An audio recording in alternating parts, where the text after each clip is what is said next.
the original version of GoldenEye, in the multiplayer version, you can play as James Bond, you can play as Roger Moore, you can play as Timothy Dalton, you can play as Sean Connery, and you can play as Pierce Brosnan. And this was great because I got to model all 4 James Bonds. They all had slightly different tuxedos because Roger Moore had his white one. And the trouble was, even though this worked brilliantly and we all loved playing the version with the 4 Bonds, we couldn't get the licensing from Sean Connery. So once that fell through, that was it. It was nixed. So nobody got to play as Sean Connery, Timothy Dalton, Roger Moore because it wasn't licensed. I guess I took the easy option of just removing the option to choose those characters, but the characters themselves were still there in the game. And again, through people's dedicated hacking efforts, they managed to uncover those characters. So we had the memorial multiplayer service in the team afterwards. When we found that out, we were all sad, but we had to do it. And I think I played Tim Dalton, and I didn't win. That's all I remember of that. I can't remember who won, possibly Roger Moore. We had written vodka on the side of the crates in Russian, and Nintendo noticed that and told us that we couldn't do that, so we had to change that.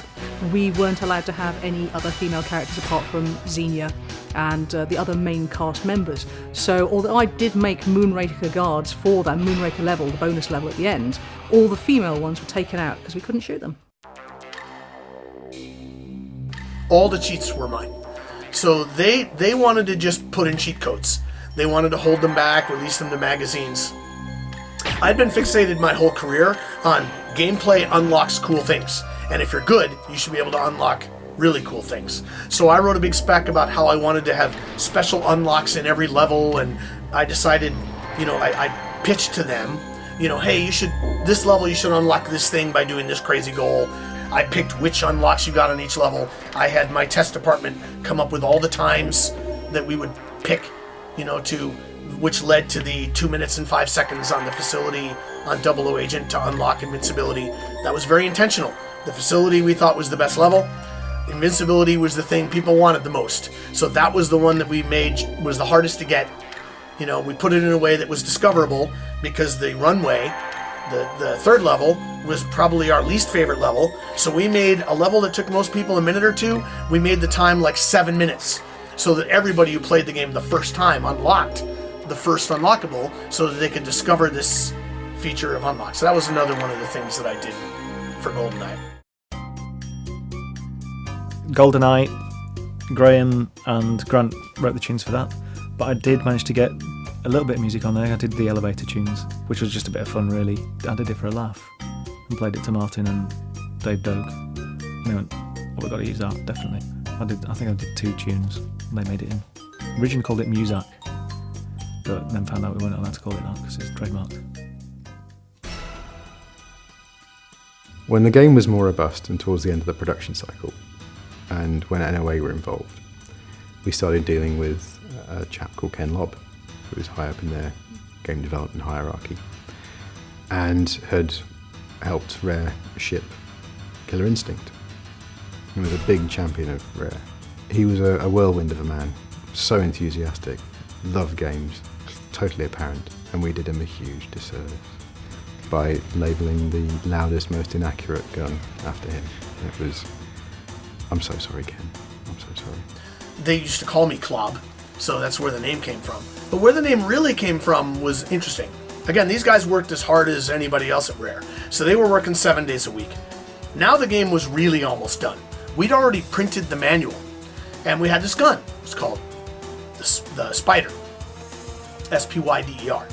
And legal at Nintendo was very fixated that none of these guns should look exactly like real guns. None of them should be named exactly like real guns, including, we had to call the Walther P7 the PP7, just kind of allude to that name, but we couldn't use the exact name. Like I said, literally we had printed the first run's manual. So we got these 800,000 manuals that if you bought the game on day one, open your manual, it'll say Spider. So legal gets a hold of Rare and me on a Friday. Bad news, the Spider has to change. It's got to change to another name. And it must change to a name that would pass worldwide trademark search. And we don't have time to do that. So pick a name that is very unique, that can't be stepping on anybody else's IP. We needed a name that sounded vaguely Russian and Klob, like Kleb. There's a similarity there, so it's like, yeah, okay, that's great, let's do that. But it was a funny thing at the time that turned into something which just persisted for so many years. I'm so sorry. In one-hit kills, it's the best gun in the game, so I'm happy. That pops through my head. It's also the first gun that, as far as I know, it's the first gun you could ever dual wield. So if you're familiar with the one-player game of GoldenEye, the snow level, you could pick up a second gun and it wouldn't drop. It sort of automatically would go into dual wielding, and that was kind of cool. So I was like, great, that's awesome, thank you. And here we are, 18 years later, and I still meet people that like, you're the Klob. Oh. Following on from the first set visit of GoldenEye, we obviously got a few more people on board. And by the time we got to sort of like the end, and we were doing the sort of like multiplayer stuff in GoldenEye, there was hopefully, from our side, that we would go on and do Tomorrow Never Dies. And to that extent, some of the people who hadn't been on the GoldenEye set visit got to go to the Tomorrow Never Dies set, which was great, not me. One day they came to us and said, do you want to go and see the new Bond film being filmed? And we all said yes. So we went down there and we saw a couple of scenes being filmed, and it was all pretty cool. And then we came back, and then we were told that we weren't making that game, so we needed to come up with something new. GoldenEye had reinvented the James Bond franchise, and the license for it just went astronomical. So I think, as far as I know, and this is just speculation, Nintendo just went, no, we're not paying for that. So that's when we moved on to Perfect Dark with our own IP.